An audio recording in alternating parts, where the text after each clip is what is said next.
తెలంగాణలో అత్యంత పవిత్రమైన మొక్కు తెలుసా? సమ్మక్క సార్లక్కకి బియ్యం పోసే విధానం. ఇది సరిగ్గా చేస్తే కోరిక తప్పకుండా నెరవేరుతుంది అంటారు. తెలంగాణలో బియ్యం పోసే ఆచారం చాలా ముఖ్యమైనది.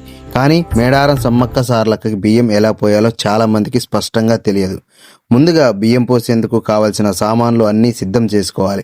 ముఖ్యంగా బియ్యం, పసుపు, నెయ్యి, ఖర్జూరం, ఒక రూపాయి నాణం మరియు ఒక బ్లౌజ్ పీస్, ఇంకా 2 కొత్త చీరలు. ఇవన్నీ ప్యాక్ చేసుకొని భక్తితో మేడారంకి బయలుదేరాలి.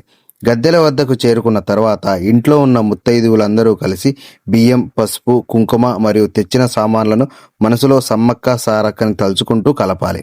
బియ్యం సిద్ధమైన తర్వాత రద్దీ లేకపోతే మీరు తెచ్చిన చీరపై చేతి నిండా బియ్యం 5 సార్లు గద్దెలకు పోయాలి. రద్దీ ఎక్కువగా ఉంటే బియ్యాన్ని ముడుపులాగా కట్టి గద్దెలకు సమర్పించాలి. సమ్మక్కకు వేరుగా, సారక్కకు వేరుగా భక్తితో బియ్యం సమర్పించాలి. ప్రతి గద్దె వద్ద ఒక కొబ్బరికాయ కొట్టి మనసులో ఉన్న కోరికలను అమ్మవార్లకు చెప్పాలి. అంతే, ఆ కలియుగ గిరిజన దేవతలు మీ కోరికను తప్పకుండా తీరుస్తారు.